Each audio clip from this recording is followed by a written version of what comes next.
Also today we have Spence Taylor, who is going to come up and talk to us about annual giving.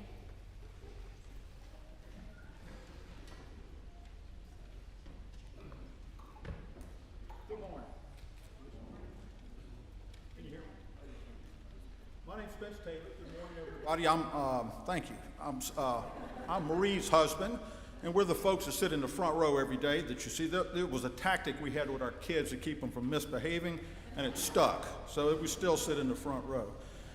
Listen, like most of you, I love Christ Church and enjoy serving the parish in a variety of ways. But today I'm standing not in an official capacity, but just as a fellow parishioner that drew the short straw.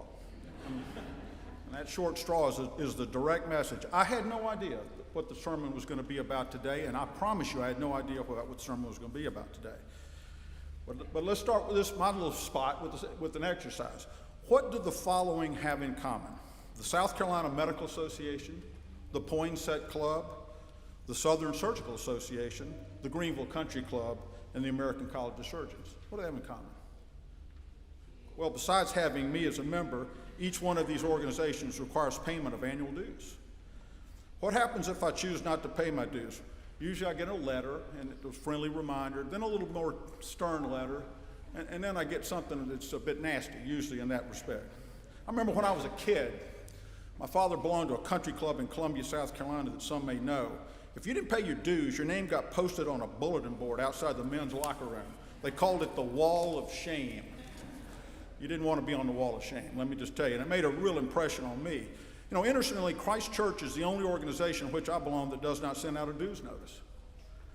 Instead, Christ Church has an annual giving campaign, a process that usually spearheaded by the extraordinary clergy we have and the staff, and it's usually led by a parish family, the Schroeders, for example, this year.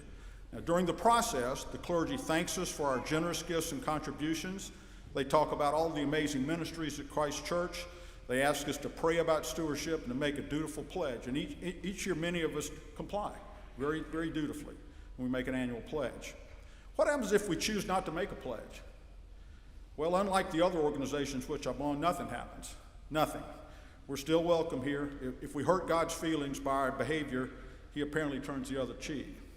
This is our annual process in which we raise stewardship. We do this every year. So how is that process working? I'm sad to report it's not as well as we would like it to be. I believe that fundraising is the responsibility of us as parishioners. It's not the clergy's job to raise the money. It's us to raise the money for the clergy so that they can do the good work that the Lord has for us to do. I truly believe this. So how are we doing in terms of our collecting the money? Turns out we're not doing very well with that either. Did you know that only 37% of families in this parish submit an annual pledge? 37%. 37%. Now, I know that some of the parishioners give significant contributions without pledging, and we're appreciative of that, but I'm told that number is very small, actually. Only 37% pledge. That means 63% don't, for folks keeping math. They don't pay their dues. Think how big our wall of shame would have to be if we had a wall of shame. We'd have to have a capital campaign to raise money to build it, right? Do you realize that our annual revenues have not increased significantly year over year in the past 15 years? Did you know that? I don't think I knew that. Flat for 15 straight years, just under $3 million. Revenues half the size of similar sized Episcopal parishes in cities like Charlotte. Half the size. Did you know that? I don't think I knew that. Is there any business in the upstate, Mayor White's back there, he can attest to this, or is there any business in the upstate that would still be in business or could say the same thing if indeed that had the same sort of financial success we've had? I'm not complaining. I'm not blaming. I drew the short straw. I get it. We have a wonderful parish, and we have great parishioners. We just don't make pledging an expectation. We just don't. In fact, we don't even like to talk about money, thus the short straw. Everyone, however, in this church is expected to pledge. Everyone. Everyone is expected to make a pledge. It's not something that's nice to do. It's not something that should make you feel special. It's not something you should expect from everyone. Even if God does not send out dues notices or put your name up on a bulletin board with delinquent parishioners, the Bible is clear. Leviticus 27:30, for instance, we're to give 1/10 of our abundance back to the Lord. 1/10. And that's a percentage. That's a percentage. What we are to give a percentage, 10% in this example. And for those that are new to stewardship, I strongly suggest you do exactly that. Give a percentage. $5 here and there in a collection plate or €3 into a light meter is great. That's good stuff, but it's not going to get us there. It's just not going to get us there.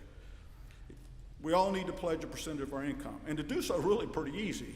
Let me suggest a process. Don't quibble about whether the pledge in Leviticus is talking about 10% of gross or net revenue. Don't do that. That's Screwtape's discretion. Just do this. If you receive a monthly paycheck, and most of us do, look at the amount, move the decimal point one place to the left, and write a check. For instance, if your paycheck's $3,000, give the church $300 off the top. $6,000, $600. $1,000, it's $100. $1 million, $100,000. If you make it a habit, I promise you will never miss that money. You will never, ever miss that money. And the good news is, in addition to whatever blessings you receive from giving, you also get the blessing of a tax return every year with it. You get some of the money back. Again, it's the best deal going. It's the best deal going. If you follow this process, and if we follow this process, I'm going to give you credit for tithing. I don't care if it's net or gross. If you can't swing 10%, okay, 5%. That would be $150 on a $3,000 check, $300 on a $6,000 check. Pretty straightforward. Overtime work to 10%. Overtime work to 10%. Regardless of the mechanics, remember, pledging is an expectation. It's an expectation. It's what we need to do. If everybody does their part, we'll be fine. Everybody will be fine. I apologize for having to deliver this stark message during this reverend service, and had no idea what Harrison was going to preach on, and had no idea that I was on the usher team that would be passing the collection plates in about 5 minutes. I had no idea. God has a great sense of humor. It's not meant to shame you. It's meant to inspire you and motivate you. You can do this. We can do this. Submit a pledge. You can do this. Let's get this budget over $3 million. Let's get it. Let's get over $3 million. Let's do it so that we can continue the good works that thou hast prepared for us to walk in. Thank you very much.